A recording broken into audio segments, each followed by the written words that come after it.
दोस्तों डीएम एक जिले का सबसे बड़ा प्रशासनिक अधिकारी होता है जो उस जिले के सभी तरह के कार्य देखता है। तो दोस्तों आज की इस वीडियो में हम इसी टॉपिक पर बात करेंगे और जानेंगे कि डीएम कैसे बनते हैं, इन्हें कौन कौन से कार्य करने होते हैं, वेतन कितना मिलता है, योग्यता क्या होनी चाहिए, भर्ती प्रक्रिया क्या होती है, ट्रेनिंग कैसे होती है और आप इसके लिए एप्लीकेशन फॉर्म कैसे भरेंगे।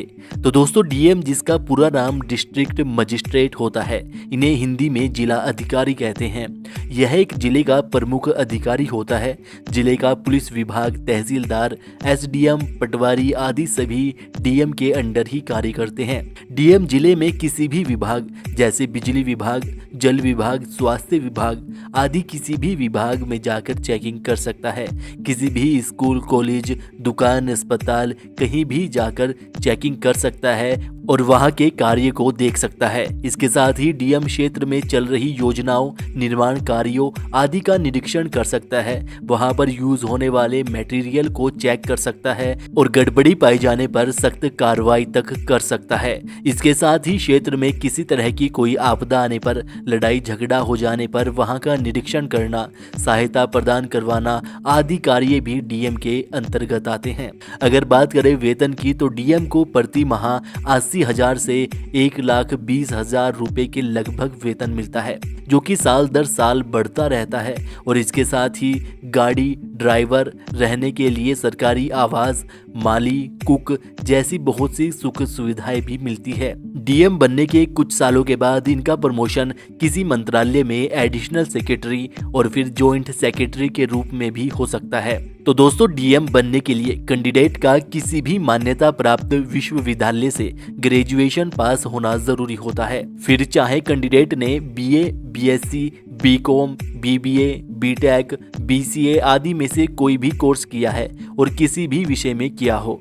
और कैंडिडेट की आयु सीमा जनरल कैटेगरी वालों के लिए 21 से 32 साल के बीच में होनी चाहिए, जिसमें ओबीसी वालों को 3 साल की छूट दी जाती है, जिसके अनुसार ओबीसी वालों की आयु सीमा 21 से 35 साल के बीच में होनी चाहिए और एससी एसटी वालों को 5 साल की छूट दी जाती है, जिसके अनुसार एससी एसटी वालों की आयु सीमा 21 से 37 साल के बीच में होनी चाहिए। और दोस्तों डीएम बनने के लिए आपको यूपीएससी का सिविल सर्विस एग्जाम देना होता है, जिसे जनरल कैटेगरी वाले अपनी आयु सीमा 21 से 32 साल तक सिर्फ 6 बार दे सकते हैं। ओबीसी वाले 21 से 35 साल तक केवल 9 बार दे सकते हैं, जबकि एससी एसटी वालों के लिए कोई लिमिट नहीं होती। वे 21 से 37 साल के बीच में जितनी बार चाहें यह एग्जाम दे सकते हैं। इस एग्जाम में सबसे पहले प्रारंभिक परीक्षा होती है, फिर मुख्य परीक्षा और इंटरव्यू लिया जाता है, जिसके बाद मेडिकल होता है। प्रारंभिक परीक्षा में 2 पेपर होते हैं। पहला पेपर जनरल स्टडीज का, जिसमें 200 नंबर के 100 प्रश्न पूछे जाते हैं। सभी बहुविकल्पीय प्रश्न होते हैं और यह 2 घंटे का पेपर होता है। दूसरा होता है सिविल सर्विस एप्टीट्यूड टेस्ट का, जो कि क्वालिफाइंग पेपर होता है, जिसके नंबर मेरिट लिस्ट में नहीं जोड़े जाते। इसमें 200 नंबर के 80 प्रश्न पूछे जाते हैं।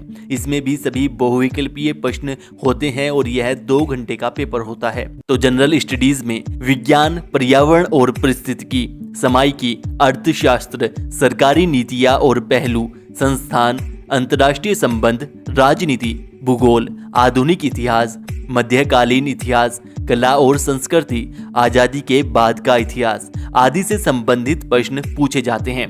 और सिविल सर्विस एप्टीट्यूड टेस्ट में गणित, जिसमें अंक गणित, बीज गणित, रेखा गणित और सांख्यिकी, अंग्रेजी, हिंदी, सामान्य बौद्धिक योग्यता, logical and analytic ability, decision making and problem solving, comprehensive आदि से संबंधित प्रश्न पूछे जाते हैं। जिसके बाद मुख्य परीक्षा होती है, जिसमें 9 पेपर होते हैं और प्रत्येक पेपर 3 घंटे का होता है। इसमें लैंग्वेज के 2 पेपर होते हैं, ऐसे general studies 1, general studies 2, general studies 3, general studies 4 और 2 ऑप्शनल पेपर 1 और पेपर 2 होते हैं। तो लैंग्वेज के 2 पेपर में अंग्रेजी का पेपर कंपलसरी होता है और दूसरा कोई भी लैंग्वेज आप चूज कर सकते हैं।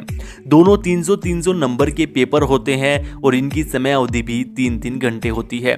इसके बाद ऐसे राइटिंग का 300 नंबर का पेपर होता है जिसमें 3 घंटे का समय दिया जाता है। इसमें साहित्य और संस्कृति, सामाजिक क्षेत्र, राजनीतिक क्षेत्र, विज्ञान, पर्यावरण और प्रौद्योगिकी, आर्थिक क्षेत्र, कृषि, उद्योग एवं व्यापार, राष्ट्रीय और अंतर्राष्ट्रीय घटनाक्रम, प्राकृतिक आपदाएं, राष्ट्रीय विकास योजनाएं और परियोजनाएं आदि से संबंधित किसी भी टॉपिक पर ऐसे लिखना होता है। इसके बाद general studies 1, general studies 2, general studies 3 के एग्जाम होते हैं जो कि 250 नंबर के होते हैं और इसमें भी 3 घंटे का समय दिया जाता है, जिनमें भारतीय इतिहास, प्राचीन, मध्यकालीन और आधुनिक, भारतीय राष्ट्रीय आंदोलन और भारतीय संस्कृति, विश्व भूगोल, भारतीय भूगोल और प्राकृतिक संसाधन, राष्ट्रीय और अंतर्राष्ट्रीय स्तर पर घटित वर्तमान घटनाएं, भारतीय कृषि, व्यापार और वाणिज्य, भारतीय राजनीति, भारतीय अर्थव्यवस्था, सामान्य विज्ञान, जीवन शैली, सामाजिक रीति रिवाज आदि से संबंधित प्रश्न पूछे जाते हैं। जिसके बाद जनरल स्टडीज 4 के पेपर में एथिक्स से प्रश्न पूछे जाते हैं और यह भी 250 नंबर का होता है। इसके बाद ऑप्शनल के 2 पेपर होते हैं, पेपर 1 और पेपर 2। ये भी 250 नंबर के होते हैं और इसमें भी 3 घंटे का समय दिया जाता है। इसमें टोटल 29 सब्जेक्ट होते हैं जिसमें कैंडिडेट को कोई एक सब्जेक्ट चूज करना होता है और उसी में से प्रश्न पूछे जाते हैं और इन 29 सब्जेक्ट की लिस्ट भी आपको नीचे डिस्क्रिप्शन में मिल जाएगी। फिर मुख्य परीक्षा के बाद इंटरव्यू लिया जाता है जो कि 275 नंबर का होता है, जिसमें आपके बारे में, आपकी पढ़ाई के बारे में आदि किसी भी विषय में प्रश्न पूछा जा सकता है, जिसे क्लियर करने के बाद कैंडिडेट को मेडिकल के लिए भेजा जाता है, जिसमें कुछ चुनिंदा हॉस्पिटल्स में कैंडिडेट को कुछ टेस्ट करवाने होते हैं, जिसमें blood test, urine test, chest X-ray, eye test, colour blindness test आदि टेस्ट होते हैं। जिसके बाद कैंडिडेट को लबासना मसूरी में ट्रेनिंग के लिए भेज दिया जाता है, जहां पर उन्हें 2 साल की ट्रेनिंग करनी होती है। जिसके बाद कैंडिडेट को अलग अलग डिपार्टमेंट में 2 साल की ट्रेनिंग दी जाती है। इस प्रकार 4 साल के बाद कैंडिडेट को किसी जिले में एसडीएम या एसडीओ के पद पर नियुक्त किया जाता है, जिसके 4 साल के बाद उन्हें एडीएम का पद मिलता है और उसके 9 साल के बाद कैंडिडेट का प्रमोशन डीएम के पद के रूप में होता है। तो दोस्तों ये होता है किसी कैंडिडेट के डीएम बनने का प्रोसेस। और दोस्तों अब बात करते हैं कि आप यूपीएससी का एप्लीकेशन फॉर्म के बारे में कैसे पता करेंगे। तो दोस्तों इसके लिए आपको upsconline.nic.in वेबसाइट पर जाना होगा, जहां पर आपको इस तरह का इंटरफेस दिखाई देगा और यहां पर आपको सभी लेटेस्ट वैकेंसीज और रिजल्ट आदि की सभी जानकारी मिल जाएगी, जिन पर क्लिक करके आप उनके बारे में पढ़ सकते हैं और अप्लाई भी कर सकते हैं। तो दोस्तों अगर डीएम से संबंधित आपका अब भी कोई सवाल है तो आप हमें नीचे कमेंट करके पूछ सकते हैं, जिससे कि हम आपके लिए उस टॉपिक पर वीडियो बना देंगे। और इस वीडियो को लाइक और शेयर करना मत भूलिएगा और चैनल पर पहली बार आए हैं तो ऐसी ही और वीडियोस के लिए चैनल को सब्सक्राइब करके बेल आइकन दबा लीजिएगा।